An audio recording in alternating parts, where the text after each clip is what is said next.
Gustavo Gutiérrez es abogado constitucionalista y vamos a conversar con él sobre lo que se está dando en el Congreso de la República. Gustavo Gutiérrez, muy buenas tardes, gracias por atendernos. Buenas tardes, ¿cómo estás, Cristian? Muy bien. Gustavo, a ver, lo primero, la pregunta. ¿Se ha cumplido con todo el debido proceso, nada que objetar, ya sea en el Poder Judicial o luego en el Tribunal Constitucional, respecto del proceso de inhabilitación a Vizcarra, Massetti y Astete? ¿Cómo la ves, Gustavo, por favor? En efecto, se ha cumplido con todo el debido proceso parlamentario, porque este es un juicio político de naturaleza parlamentaria, que es quizás el gran hierro de muchos de mis colegas abogados que básicamente tienen una formación judicialista y creen que cualquier tipo de mecanismo de control tienen que sujetarse a las reglas de los procesos penales o administrativos, lo cual es totalmente falso. Estamos ante un acto político, como por ejemplo una censura. Cuando alguien censura a un ministro o una ministra no tiene que argumentar absolutamente nada. Puede inclusive el ministro o la ministra simplemente carecer de la confianza del Parlamento para que se lo censure. Entonces, estamos ante actos que tienen una naturaleza distinta y por tanto, lamentablemente, se han acostumbrado en los últimos tiempos algunos políticos a utilizar la vía judicial para poder cuestionar los actos legítimos del Parlamento, como ha ocurrido con Alan García o con Alejandro Toledo, que en su debido momento intentaron a través de habeas corpus impedir que el Parlamento se pronuncie sobre el caso de los narcoindultos, por ejemplo, o en el caso del señor Toledo con el caso de Coteva. Correcto. Ahora, doctor Gutiérrez, ¿esta sería la intención de, usted cree, la defensa de Vizcarra, lograr ese habeas corpus? Y la pregunta es, si es que ese habeas corpus saliera posterior a la inhabilitación del Congreso, o si es que se le inhabilita ahí en el Congreso, el Poder Judicial no tendría que pronunciarse respecto a un pedido de habeas corpus. ¿Cómo dilucidar cuál es la estrategia del señor Vizcarra y de su abogado? Entiendo que han planteado un amparo, ¿no? Un amparo en razón de que se están argumentando la violación del debido proceso porque se le está imponiendo una sanción política que es una inhabilitación para el ejercicio de cargo público, en este caso del señor Vizcarra, ¿no? Entonces, como te repito, la estrategia es judicializar la política y tratar de cuestionar que la decisión del Congreso, a la luz de no haber evaluado o no haber garantizado algunos mecanismos del debido proceso. Como te digo, me imagino que van a buscar que un juez se pronuncie y eventualmente recurrir al Tribunal Constitucional de ser el caso, ¿no? Pero como te voy a repetir, acá estamos en un acto político no justiciable, que en todo caso el único mecanismo de control sería sobre las garantías supuestamente de las reglas procesales, pero el artículo 89 es contundente, ¿no? El artículo 89 del reglamento dice que es un proceso que se debe cumplir en 15 días, en 15 días se debe definir y finalmente se le cita al denunciado en la subcomisión de acusaciones constitucionales, donde puede ser su defensa, y en el pleno. Eso no es necesario que esté presente, basta que se le haya citado adecuadamente, que le hayan llegado una notificación y que el Consejo Directivo haya acordado de que no hay una justificación para poder dilatar el plazo, se lleva a cabo la votación. Esto ha ocurrido ya en el caso del mismo Alberto Fujimori, cuando se le inhabilita en el año 2001 por el retiro de Japón y el Congreso lo inhabilita por 10 años. Se intentó 2 amparos, recuerdo el amparo del ciudadano Gastón Hacha Cruz, que el Tribunal Constitucional declaró infundado, pero se pronunció sobre el fondo y estableció como precedente vinculante esa sentencia en el caso Gastón Hacha. Y en ese precedente dijo pues que en este caso estamos ante un acto político propiamente del Congreso y que básicamente se debe establecer un criterio de razonabilidad en lo que se refiere a la cuantificación de los votos. A partir de entonces el Congreso reformó su reglamento y ha establecido que para estos procesos, vacancia, y en este caso del juicio político, pues tenga que haber una votación calificada alta, ¿no? En este caso es prácticamente, descontando a los miembros de la Comisión Permanente que ya tomaron una decisión, prácticamente es una votación de consenso de 2/3 del número legal del Congreso. ¿Cuántos votos entonces se van a necesitar ahora a la tarde que se va a dar la votación, doctor Gutiérrez?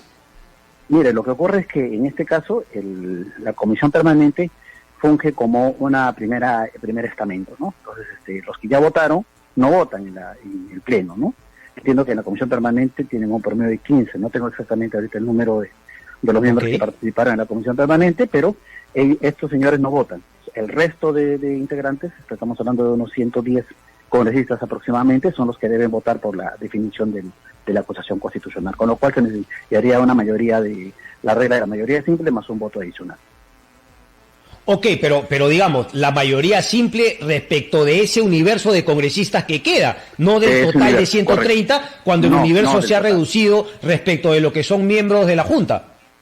Claro, pues porque ya la permanente votó, ya ha votado favorablemente para la acusación constitucional. Correcto, son 30, entonces quedarían 100, serían 2/3 de 100 aproximadamente. Claro, más o menos estamos hablando de una mayoría calificada, ¿no? Mayoría simple, perdón, estamos hablando de 57 votos.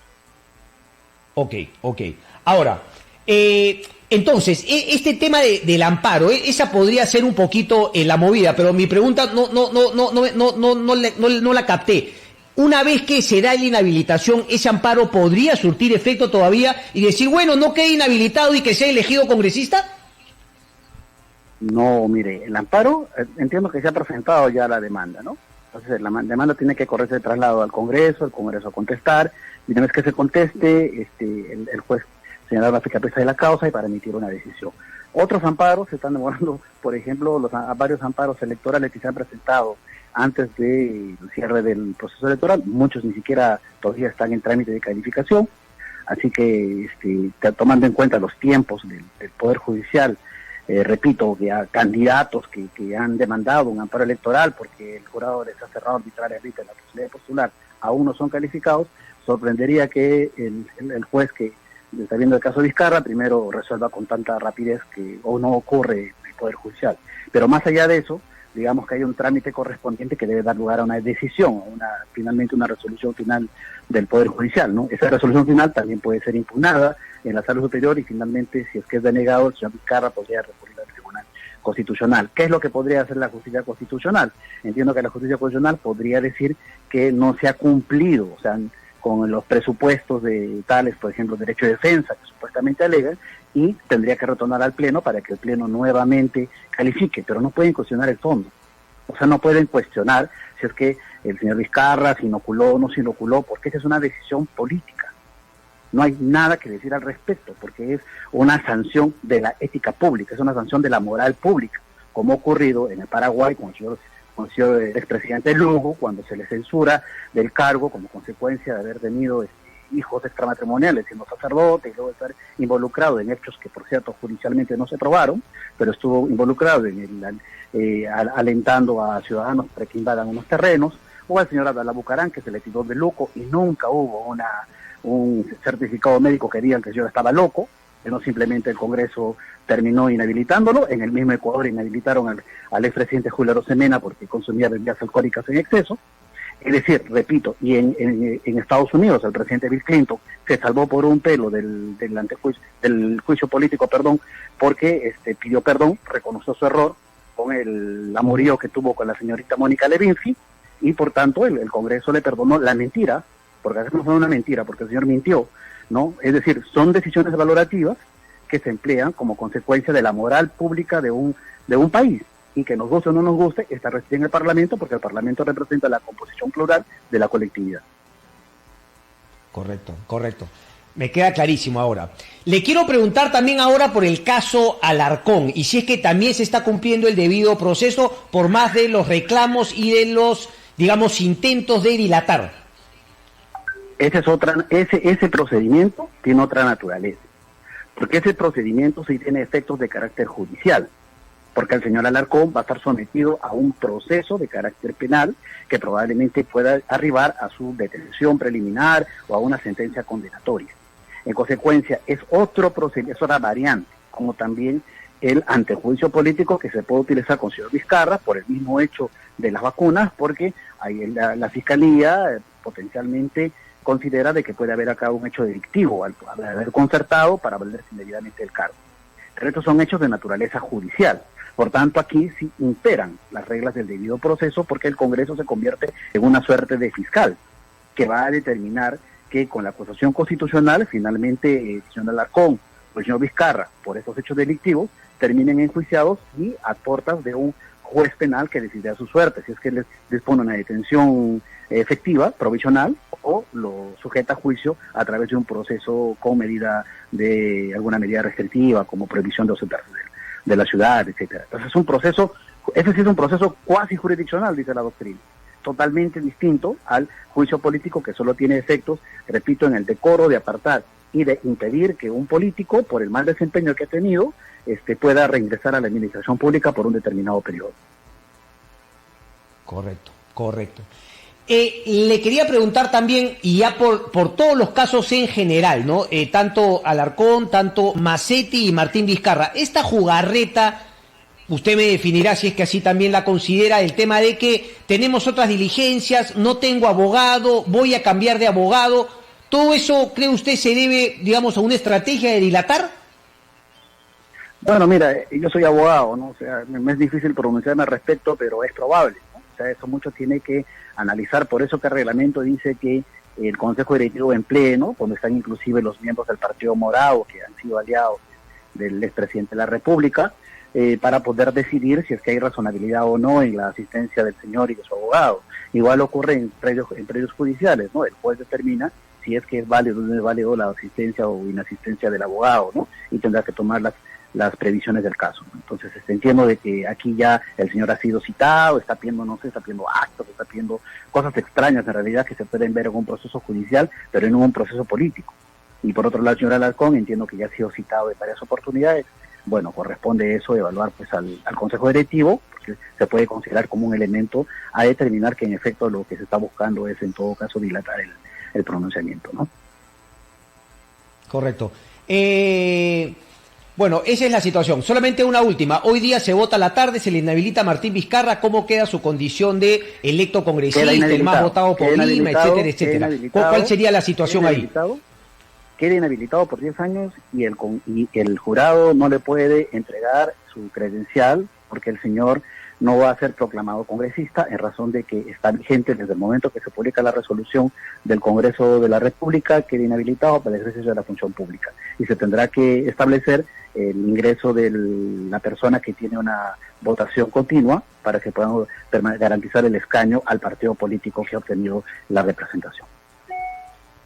Repítame eso, por favor, nuevamente, doctor, para que quede claro. Como digo, el señor queda inhabilitado desde el momento que la resolución legislativa está puesta en vigencia, ¿no? Bueno, la red es el día siguiente la resolución, porque a partir del día siguiente todos los poderes públicos y los ciudadanos tienen que conocer que hay una resolución que dispone que el señor esté inhabilitado. Por lo tanto, el Jurado Nacional de Elecciones no le puede entregar ninguna credencial, porque está en vigencia una inhabilitación. Y el jurado tendrá que entregar, y si es que el partido Somos Perú ha obtenido 4 escaños, imagino, y el señor Vizcarra, en consecuencia tendrá que dársele ese escaño al que sigue el número de votos en la lista parlamentaria de Somos Perú. Correcto. Con esta termino, ahora sí. Ellos también hablo de Fernando Ugadas, Martín Vizcarra, no reclamado, no que van a ir a instancias internacionales. ¿No podrían hacerlo de manera eficaz sin haber agotado la vía previa que significaría el Tribunal Constitucional? No pueden hacerlo sin haber recurrido porque son vías residuales, ¿no? Y además también son actos políticos y aquí es una buena oportunidad para que el Congreso empiece a defender sus fueros, ¿no? Y el Estado también, porque definitivamente no hay un poder absoluto de la jurisdicción supranacional. Hay un poder importante, pero en la vía de los contenciosos. Es decir, tiene que haber un juicio resuelto desfavorablemente para una persona y que considere que se ha vulnerado su derecho. Pero uno no puede recurrir de manera discrecional para pedir la intervención de la jurisdicción supranacional porque sería sustituir los órganos de poder interno. Y eso es una barbaridad, menos en un modelo democrático, ¿no? Salvo que viviéramos en una dictadura. Correcto. Gustavo Gutiérrez, un placer como siempre. Gracias, doctor.